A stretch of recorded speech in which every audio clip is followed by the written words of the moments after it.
When we talk about simulated well-being, we're talking about well-being within the context of a game. And when we talk about well-being in the context of a game, we're talking about nominal well-being. In other words, let's say I'm playing a game and I win the game. That's well-being within a game. Within the game that I'm playing, being the winner is the most well-being I could possibly have. I'm bursting with it. And that's why we're so excited about when we think we're going to win or when we do win. We're excited because within the context of the game, this is the greatest. We don't know why it's the greatest. And if we got all philosophical about it and started reflecting on why is winning great, the greatness would disappear in a flash because the greatness of winning isn't really there. It's only nominally there.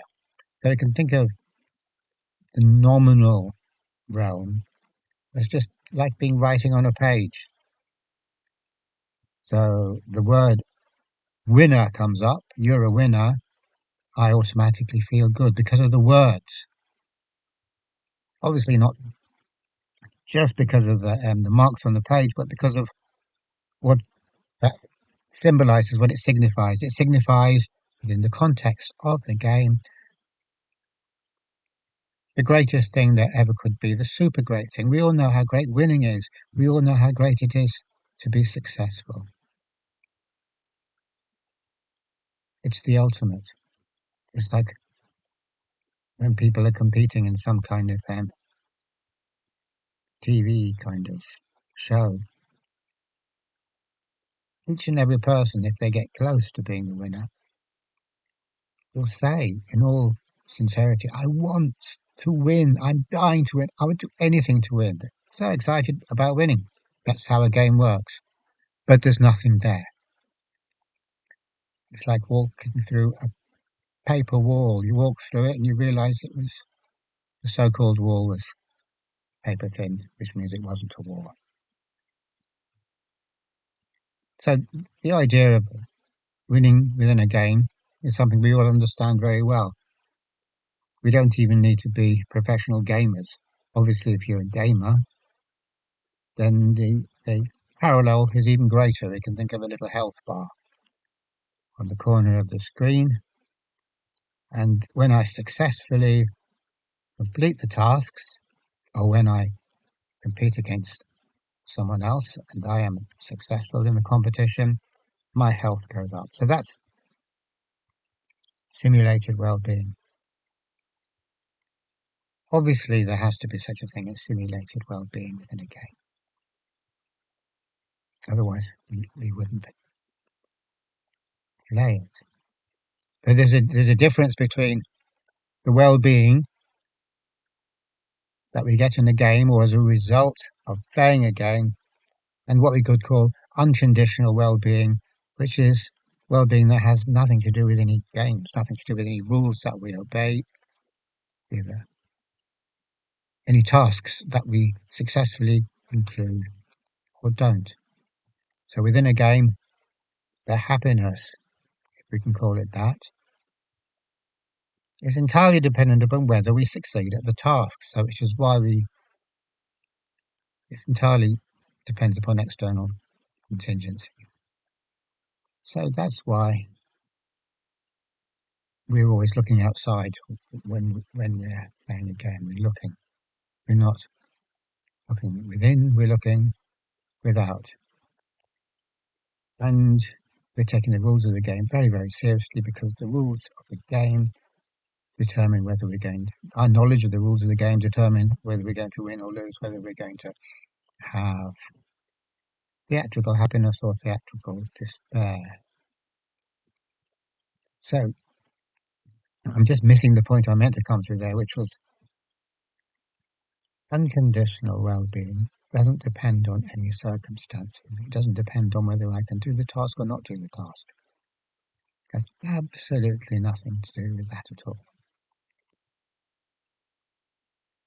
There's nothing I can do to get it, therefore. So when we're talking about simulated well-being, there's all sorts of stuff I can learn to get better at getting it, or I can experience will allow me to learn the tricks and apply them effectively.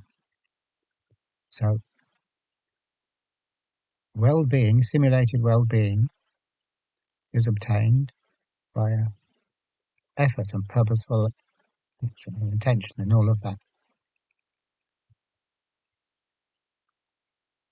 However, as I was saying, um, when you translate unconditional well-being into conditional well-being, conditional upon completing the task, then it splits into two phenomena, two elements. We have simulated well-being, which is the carrot, and we have simulated not well-being, unhappiness, misery, despair, all the bad stuff. So just as bad, just as good, just as great as winning is, unthinkably great, unthinkably exciting, even though it's all about nothing. Losing is the exact mirror image of that. So I feel so bad, so bad. And yet, if I looked into what I'm feeling bad about, I would realize it's merely a nominal matter, nothing essential.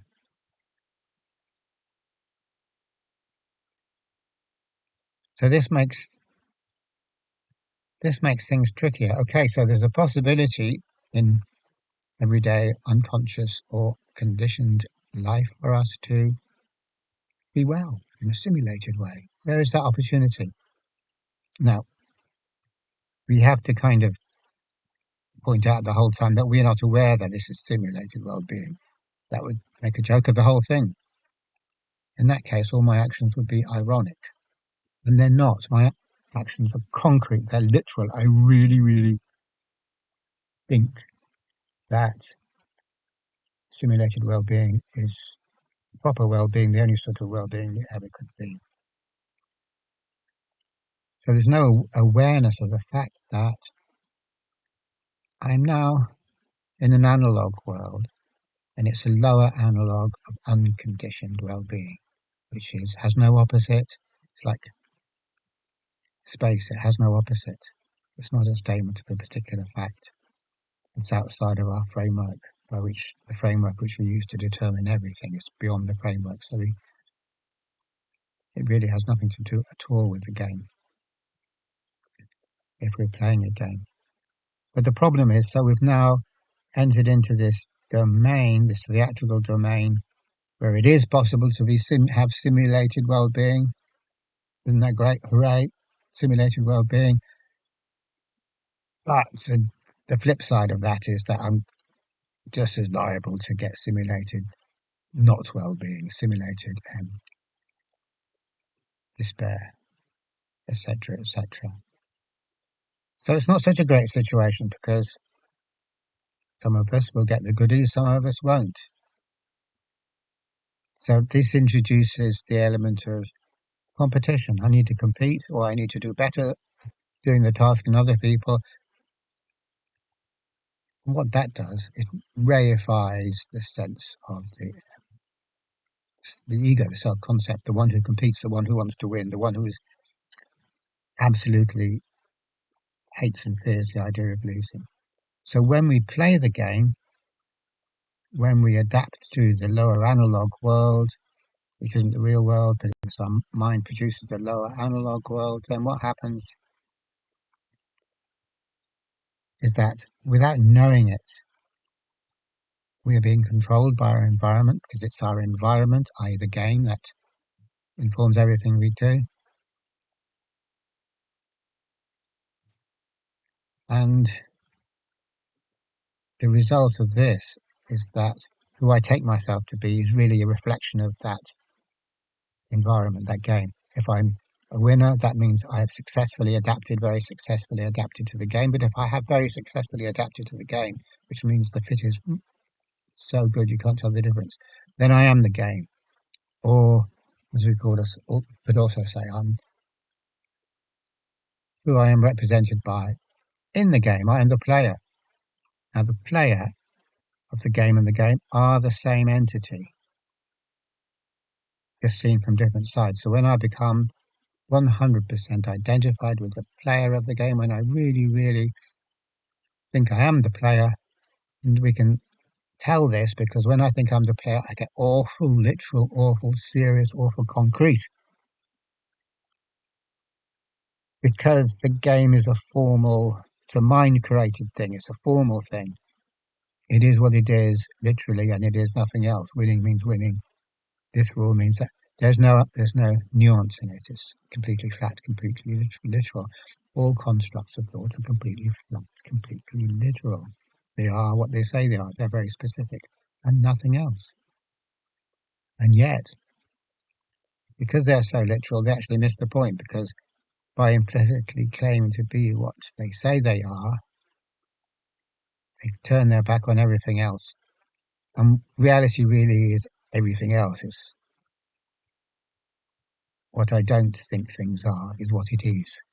Who I don't think I am is who I really am. So the playing of the game creates the game player, and the game player is the game. So, in other words, I've been completely subsumed within the simulation. The only reality I have is that which is allocated to me by the game, so I have to play by the game's rules. And it's a rough old game because I'm just as likely to win as to lose. And not only that, when we're playing the game, we get downright nasty. Never mind fair play and all of that kind of stuff. When we're talking about the ego and its need to reify itself, feel that it is a real thing, that everything really is happening to the ego and the ego is doing everything rather than seeing it for what it is, a projection of the environment, that I'm reflecting the environment. And everything I do reflects the environment because I'm adapted to this concrete or literal environment. Therefore, I am this environment.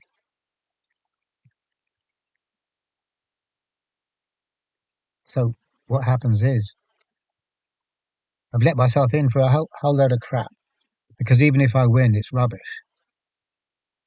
If I win, it's nothing. It's paper thin. It's nominal only. So in order to benefit or believe that I'm benefiting from winning, I have to keep myself so superficial. I never see that the nominal level of meaning is not only nominal. I must never see that, which means I have to stay super superficial, concrete, literal. I have to skip along the surface of things in the dumbest way possible. And that's the only way I can get to feel good. To be so shallow. I have to be super shallow. Wisdom is discouraged, intuition is discouraged, insight is discouraged, and philosophy is discouraged. None of that stuff happens in the game. In the game, there's just the brutal reality of either you win or you lose.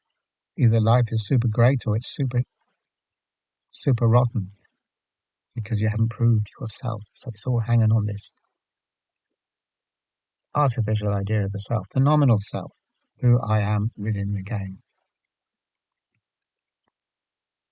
And so this is a totally crap situation because no matter what I do, no matter how well I do, how superficial I manage to keep myself so I don't see that all my prizes are worthless and that my happiness is purely for show, purely theatrical,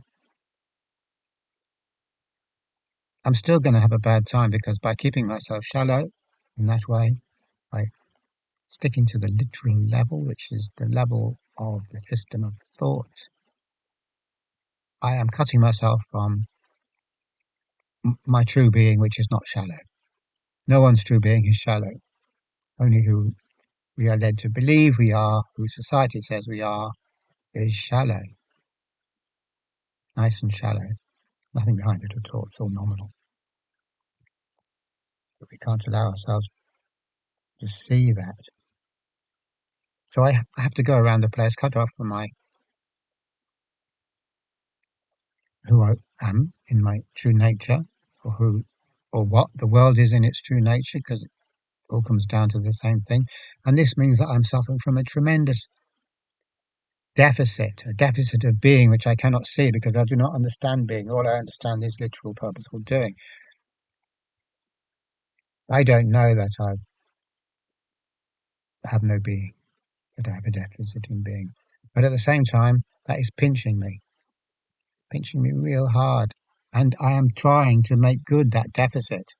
And I try to make it good by playing the game as well as I possibly can, by putting ever more emphasis on my rational, purposeful doing, which causes me to identify more and more with the nominal self, the self who I am in the game, which causes me to be more disconnected from reality,